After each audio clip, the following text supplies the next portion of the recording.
ರಾಹುಲ್ ಅಡುಗೆ video viral. ಅಮ್ಮನಿಗಾಗಿ ನಳಮಹಾರಾಜರಾದ್ರು Congress ವರಿಷ್ಠ. ಪ್ರಿಯಾಂಕಾನ ಮೀರಿಸಿದ್ರ ರಾಹುಲ್. ಕಾಂಗ್ರೆಸ್ ನಾಯಕ ಹಾಗೆ ಸಂಸದರು ಆಗಿರುವಂತಹ ರಾಹುಲ್ ಗಾಂಧಿ ಅವರು ಏನ್ ಮಾಡಿದ್ದಾರೆ 2024ಕ್ಕೆ ಅಂದ್ರೆ ಅವರ ಅಮ್ಮನಿಗಾಗಿ ಅಂದ್ರೆ ಸೋನಿಯಾ ಗಾಂಧಿಗಾಗಿ ಕಿತ್ತಳೆ ಹಣ್ಣಿನ ಜಾಮ್ ಒಂದನ್ನ ತಯಾರು ಮಾಡಿದ್ದಾರೆ. ಈ ಕಿತ್ತಳೆ ಹಣ್ಣಿನ ಜಾಮ್ ವಿಶೇಷತೆ ಏನು ಅಂತಂದ್ರೆ ರಾಹುಲ್ ಗಾಂಧಿ ಅವರು ಮಾಡಿದ್ದಾರೆ ಅನ್ನುವಂಥದ್ದೇ ವಿಶೇಷತೆ. ಅದನ್ನ ನೋಡಿ ಸೋನಿಯಾ ಗಾಂಧಿ ಅವರು ತುಂಬಾನೇ ಖುಷಿ ಪಟ್ಟಿದ್ದಾರೆ. ಸೋಷಿಯಲ್ ಮೀಡಿಯಾದಲ್ಲಿ ರಾಹುಲ್ ಗಾಂಧಿ ಅವರು ಮಾಡಿರುವಂತಹ ಕಿತ್ತಳೆ ಹಣ್ಣಿನ ಜಾಮ್ಗೋಸ್ಕರ ತುಂಬಾ ಕಮೆಂಟ್ಗಳು ಬಂದಿದೆ. ಹಾಗೆ ಎಕ್ಸ್ ನಲ್ಲಿ ಕೂಡ ರಾಹುಲ್ ಗಾಂಧಿ ಅವರು ತಾವು ಮಾಡಿರುವಂತಹ ಕಿತ್ತಳೆ ಹಣ್ಣಿನ ಜಾಮ್ ಅನ್ನ ಆ ವಿಡಿಯೋವನ್ನ ಸೋಷಿಯಲ್ ಮೀಡಿಯಾಗಳಲ್ಲಿ ಹಂಚಿಕೊಂಡಿದ್ದಾರೆ. ಇದು ಫುಲ್ ವೈರಲ್ ಆಗಿದೆ. ಏನದು ಸ್ಟೋರಿ ಅಂತೀರಾ? ಎಲ್ಲಿದೆ ನೋಡಿ.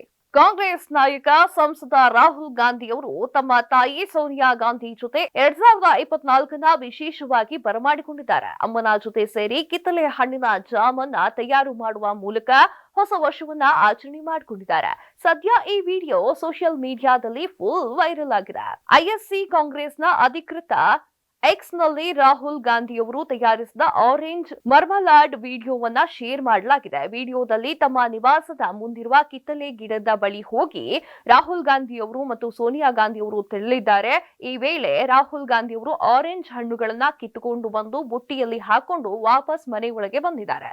ಸೋನಿಯಾ ಗಾಂಧಿ ಮುಂದೆಯೇ ಮನೆಯಲ್ಲಿ ಕಿತ್ತಳೆ ಹಣ್ಣನ್ನ ಪೀಸ್ ಮಾಡಿ ಸ್ಟವ್ ಮೇಲಿರುವ ಪಾತ್ರೆಗೆ ಹಾಕಿ ಅದನ್ನ ವಿವಿಧ ವಸ್ತುಗಳನ್ನ ಹಾಕಿ ಮರ್ಮಲಾಡ್ ಅನ್ನ ತಯಾರು ಮಾಡಿದ್ದಾರೆ. ತನ್ನ ಸಹೋದರಿ ಪ್ರಿಯಾಂಕಾ ಗಾಂಧಿ ಅವರು ಅಡಿಗೆಯನ್ನ ಚೆನ್ನಾಗಿ ಮಾಡ್ತಾರೆ. ಅವರಿಂದಲೇ ನಾನು ಆರೆಂಜ್ ಮರ್ಮಲಾಡ್ ಅನ್ನ ಮಾಡೋದನ್ನ ಕಲ್ತಿದ್ದೇನೆ. ಬೆಸ್ಟ್ ಕುಕ್ ಮಾಡುವಲ್ಲಿ ಅಮ್ಮನೇ ಮೇಲ್ಗೈ ಅಂತ ರಾಹುಲ್ ಗಾಂಧಿ ಅವರು ಹೇಳಿದ್ದಾರೆ.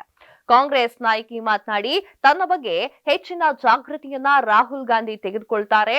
ನನಗೆ ಹುಷಾರಿಲ್ಲ ಅಂದ್ರೆ ಪ್ರಿಯಾಂಕಾ ಗಾಂಧಿ ಅವರು ಹಾಗೆ ರಾಹುಲ್ ಗಾಂಧಿ ಅವರು ಇಬ್ರು ಕೂಡ ಫುಲ್ ಕೇರ್ ಮಾಡ್ತಾರೆ. ಸದ್ಯ ರಾಹುಲ್ ಮಾತ್ರ ಇಲ್ಲಿ ಇದ್ದಾರೆ. ವಿದೇಶಗಳಿಗೆ ಹೋದ್ರೆ ಅಲ್ಲಿನ ಫುಡ್ ಅಡ್ಜಸ್ಟ್ ಆಗದ ಕಾರಣ ಇಂಡಿಯನ್ ರೆಸ್ಟೋರೆಂಟ್ ಅನ್ನ ಹುಡುಕಿ ಅಲ್ಲಿಗೆ ಹೋಗಿ ಊಟ ಮಾಡಿ ಅಂತ ರಾಹುಲ್ ಗಾಂಧಿ ಹಾಗೆ ಪ್ರಿಯಾಂಕಾ ಗಾಂಧಿ ಅವರು ನಮ್ಗೆ ಹೇಳ್ತಾರೆ ಅಂತ ಸೋನಿಯಾ ಗಾಂಧಿ ಅವರು ತಿಳಿಸಿದ್ದಾರೆ.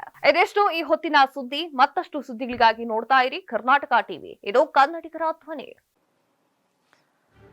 ಈ ಭೂಮಿ ಮೇಲೆ ತಾನಷ್ಟೇ ಉದ್ಧಾರ ಆದ್ರೆ ಸಾಕು, ಬೇರೆಯವ್ರನ್ನ ಬೆಳೆಸೋ ಉಸಾಬರಿ ನಮ್ಗ್ಯಾಕೆ ಅನ್ನೋರ್ ಸಂಖ್ಯೆನೇ ಜಾಸ್ತಿ.